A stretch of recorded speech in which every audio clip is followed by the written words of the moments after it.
When you think about your childhood best friends, what kinds of memories come back to you? Playing hide and seek? Hanging out on the jungle gym? Maybe building sandcastles on the beach? But chances are, if you grew up in the 1940s, you probably went to Saturday matinees to watch the latest Western, played marbles in front of the house, or took your bicycles out for a spin. As best friends, these boys did all those things until the war separated them for over 70 years.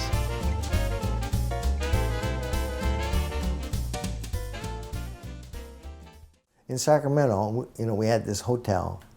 In the next block was Kaz's family, Kaz Washino's family. They had a hotel similar to ours.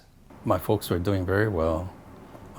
We ran the Clark Hotel that was next to the Travelers Hotel, which was right in downtown Sacramento. Many of the Japanese families did do the same thing. They either leased or did it as a job, but they pretty much dominated quite a bit of the hotel business in the lower end of downtown. And there was another friend that lived in the same area, Makoto Osaki, whose parents also had a hotel. So we were like the Three Musketeers. We did everything together. We went to school together. We walked. It was like 6 blocks away, and we did everything together. We didn't live close to Japantown. We lived in hotels and commercial section of Sacramento, the main shopping street. So we were considered the outsiders, and they let us play football with them. But we're kind of outsiders, and we weren't particularly good. So I guess without really consciously aware of this or talking about it, we had so much more in common. I think there was a more than a little camaraderie between us. I guess until the war started, life was fine. We had the best of two worlds. We went to an American school. We were learning to speak better and learning all the things that other children do. But we also had Japan movies on weekends that we can go to. We had the church group that would serve hot dogs at these Japanese movies. We had the basketball league that the church would sponsor. But we also had the formal education, as I said, in elementary and high school and everything. So I think we thought we had the best of two worlds. The war started, everything went upside down. Now, I had no idea what this all meant. I think I mentioned it was a shock to even find out it even happened.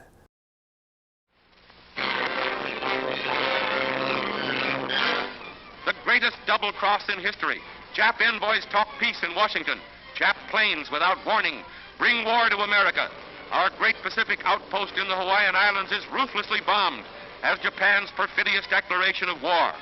Death and destruction unleashed on a nation at peace. Of course, there was a curfew set.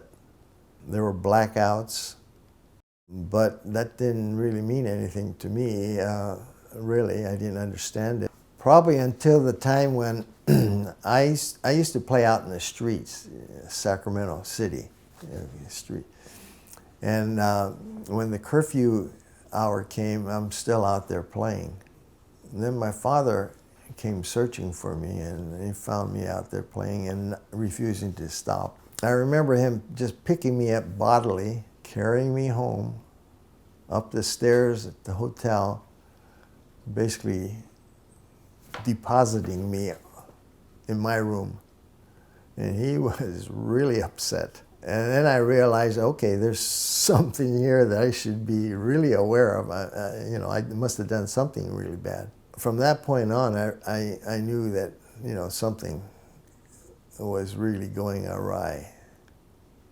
But it's a kind of thing that a child, a 10-year-old, is so innocent, they can't conceive of how serious this thing was. But even on that score, when we finally got the notice that we were going to go, I still remember my dad getting canvas and how they were going to pack everything in, because you had to prepare the amount of baggage you could personally carry. And, you know, you could hear them talking about a hammer and a screwdriver is absolutely essential because we're going to have to build our own furniture and everything. And those were the bad news. And there's always a silver lining in everything, though. It's the first time I got to, work boots, high tops. I was a city kid. I wore tennis shoes and things, but a high top like the real country people. And then jeans, real jeans. God, that was exciting.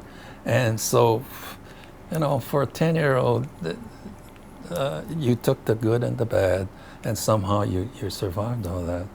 It wasn't too long after that there was this, the executive order, and they posted the evacuation order. And I don't remember it, but I know there was attention given to these postings that were all over town.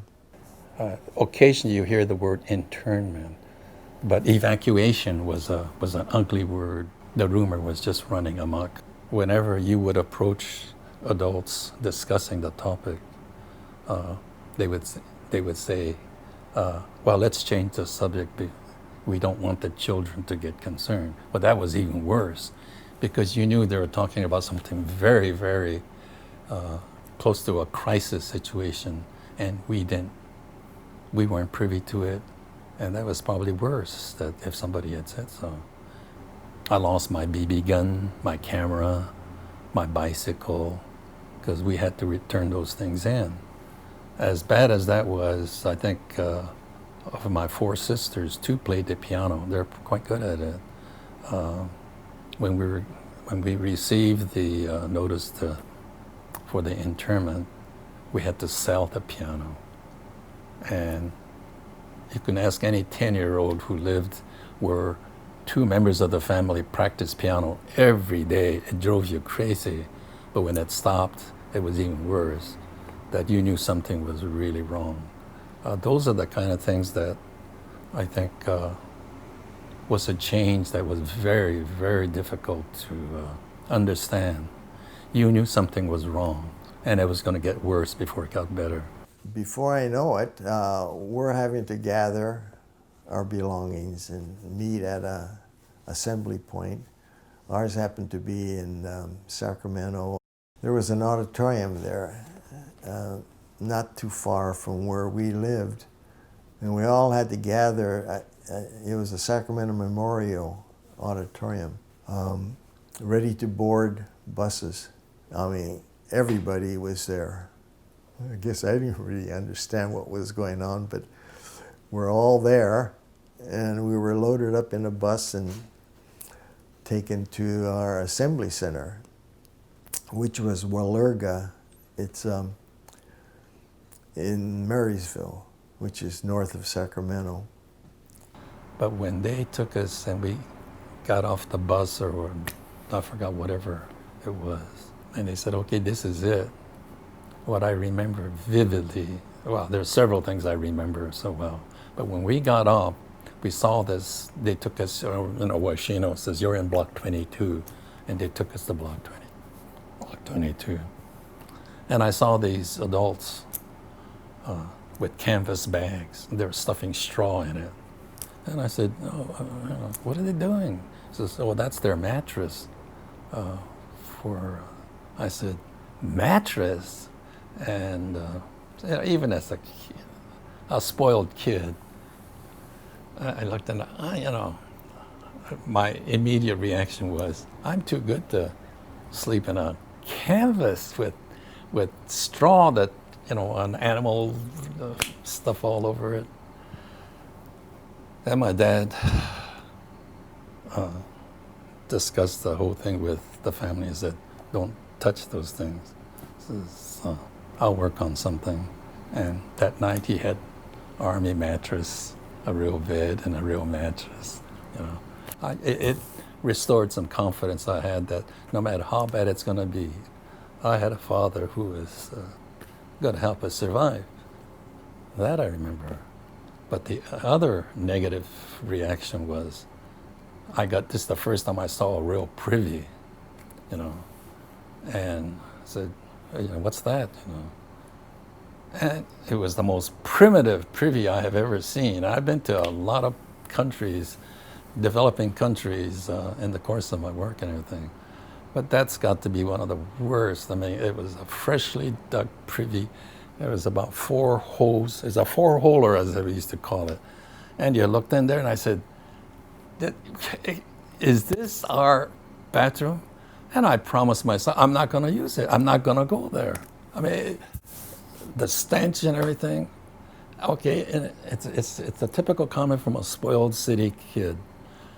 But I thought I was going to die. I thought, there's nothing worse than a... You know. I understood that later that he also went to Tule Lake. That's the camp that I was going to go to now, okay, after Assembly Center. But I never saw him after that.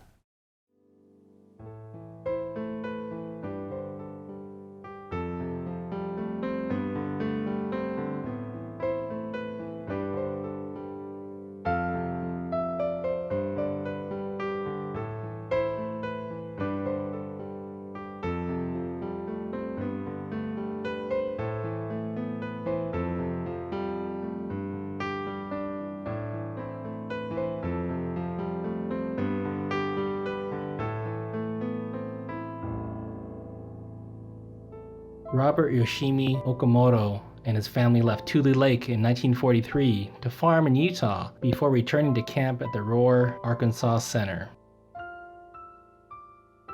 Robert Kazuo Washino and his family transferred from Tule Lake to the Amache, Colorado camp in 1943.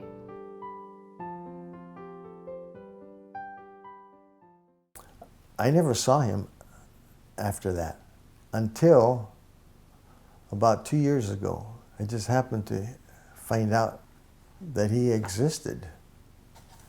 And so I had to find out. I mean, his name is always on my mind. I never knew where he went. When he calls, you know, I'm just filled with nothing but good memories. Hi, Robert. And I said, you know, I know we haven't seen each other for 70 years, but I said, for some reason, I feel really comfortable when I talk to you. He said, you know, I have that same feeling. You know, what is it? What's the magic that started in 1942, and here we are in 2014? But he has an interesting story that, you know, I don't know all about yet because we don't get together that often. I want to find out more about Kaz, and Makoto is gone now, but he was a good friend of ours. I'm really anxious to hear all the details.